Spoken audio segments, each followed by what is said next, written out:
Hey Garth Gang, so what I'm going to try and do is one video per day going through all of the builds I've done in Scourge and then the ones my permanent builds in Standard, and it'll be in for each one it'll be in depth, and I'll go through everything I did, and I'll put one tier 13 game play video or equivalent level of difficulty per class per build. So we'll start off with the assassin first. Here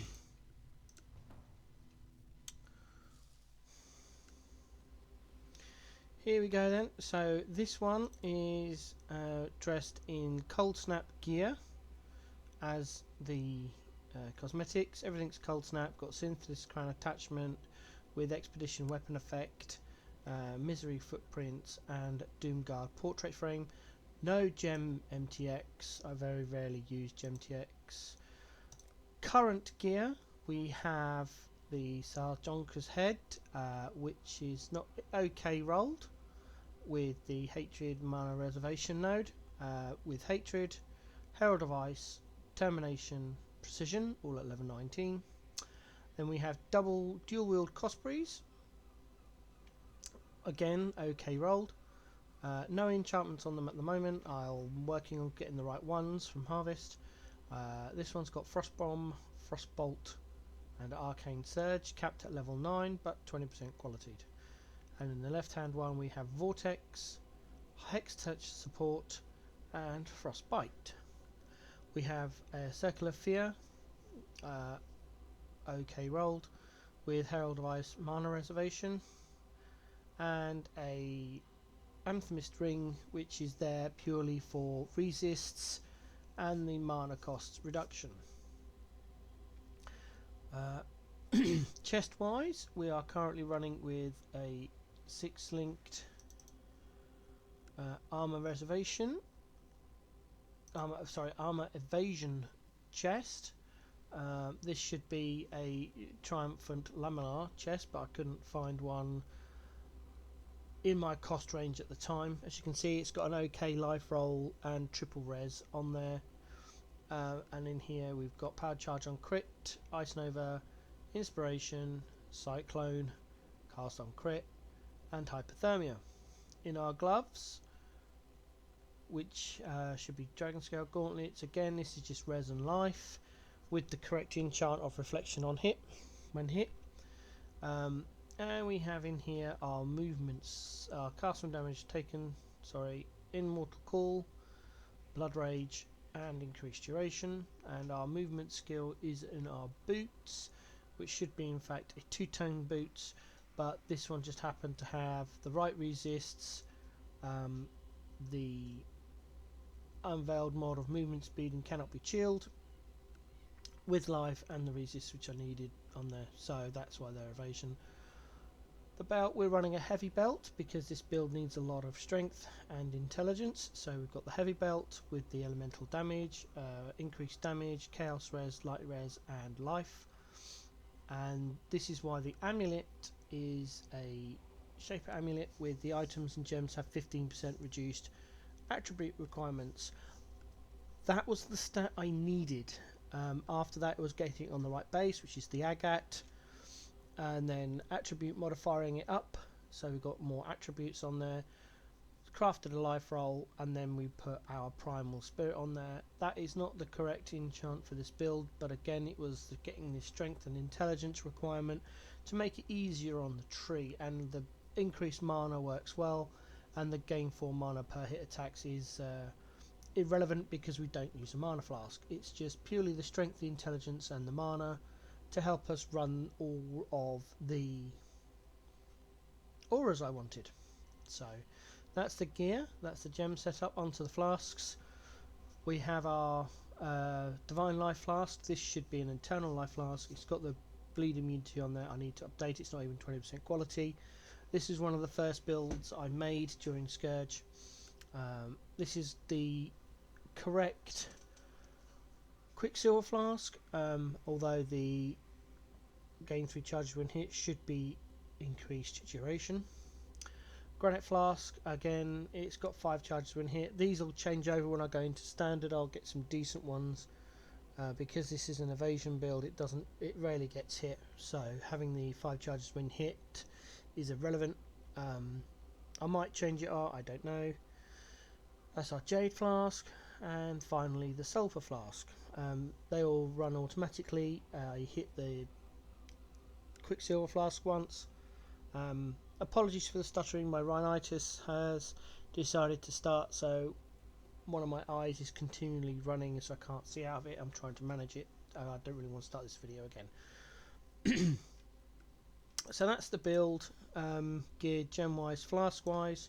Let's have a look at current passive tree. So we are missing none of the ascendancies. We finally got it on there. So we've got unstable infusion, deadly infusion, mistwalker, and opportunistic. I did for normal lab, I took unstable infusion, and then I went for deadly infusion, I think. Yeah, I think I did take deadly infusion next, and then I think I took opportunistic, and then I finally took mistwalker at the end of it. I can't really remember which order I did them in, it's been so long. Tree wise, we came up through here, got all these life nodes, came down here, and then as we were leveling we came through here, pick up the leech nodes. I brought the intuitive leap, so we stuck that in there, and picked these nodes up, come down here to get the life, to get the spell suppression, stuck in the second intuitive leap, picked up these nodes, came along here to get these spell suppression and movement speed nodes, came along here and rushed Mage Bane again to get the spell suppression. Then we did our cluster node here, which is not correctly rolled, but it's what I rolled at the time, so it's only got 2 stat, it should be 3 statted, and it should have excuse me, blanketed snow, disoriented display, and prismatic heart as the 3, but they're very expensive and I didn't have the currency, so I spam rolled 1 and that's what I got, so it works. Got the 2 medium clusters, both of these should be towering threat. Sorry, both of them should have vast power. One should have magnifier and one should have towering threat. Let's see what I rolled. Magnifier, vast power with regen life and intellect, and magnifier, vast power. I believe I actually brought those rather than rolling them myself. And then we've just got some life stat crimson jewels in there, same with that one with leech, crit multi and life. And then we went up here to get all the intellect, the power nodes, and finally the life. I believe I did come up here for some intelligent nodes to put the crossbreeds on. As you can see, the red is intellect, so I don't know how actually that's because of the shaper mod on there having the reduced attribute requirements. So yeah, that's the build. Now let's do a map. To level this character, I actually leveled it through the axe with using frost blades all the way through. Once I was able to equip the Cosbreeze, I then hit Delve. I didn't kill Act 10 Katava on this character. I just leveled in Delve until about level 80, I think. Then I went and realised I hadn't done Merc Lab or Uber Lab, so I did both of those labs back to back. Then I killed Act 10 Katava, then I rejigged my gear for the resists, and then I hit maps and did the last 85 to 90 in maps, I think. So the only problem with this build is the chaos resist is really low. I prefer mine to have chaos resist of at least 50% after Act 10 Katava. Just rounds out the build better. Let's grab a tier 13 map and show you some map play. Not cells. Cells is too Wharf. Wharf would be good. Check the modifiers. Harbies. Harbies should be a counter's character. Just check, see if Zana's got anything I want. Nope. Right, okay, so we will run a Zana mission as well. I may not do the Zana mission. Let's see how it goes. I'm expecting to die on this character at this level. See how it goes. I always wait for the mobs to appear before I pop my flasks, so hopefully I get the charges. So this one is literally running in, spamming Cyclone with the Quicksilver up, spamming the, not spamming, sorry, hitting Blood Rage once, and then off we go.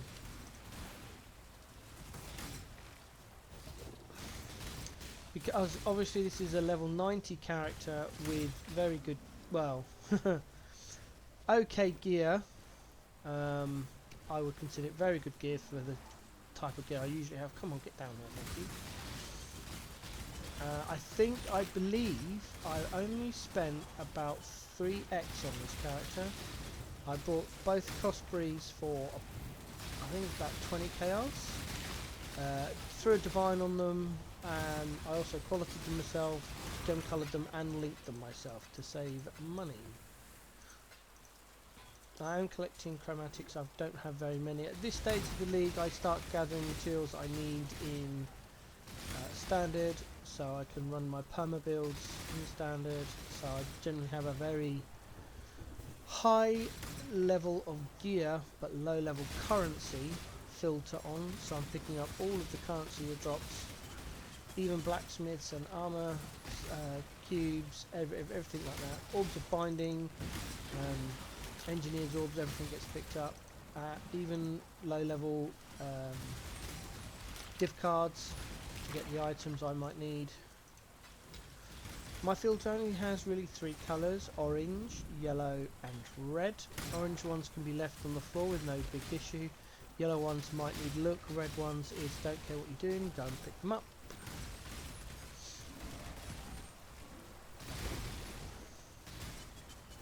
Be careful of my Quicksilver flask, otherwise I do lose my speed.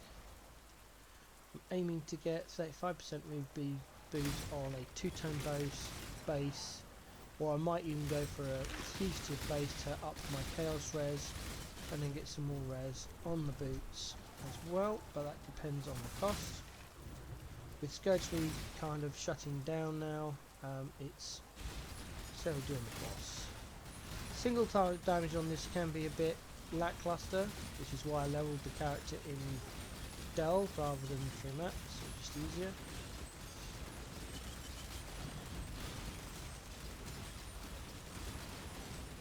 Get there eventually. There we go. Let's tidy up here.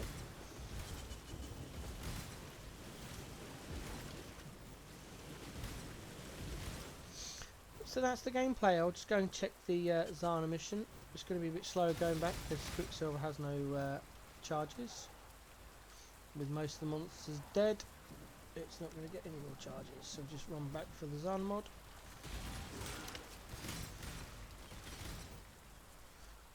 I don't tend to need to use the life flask a lot because of the leech, unless Blood Rage decides to kill me.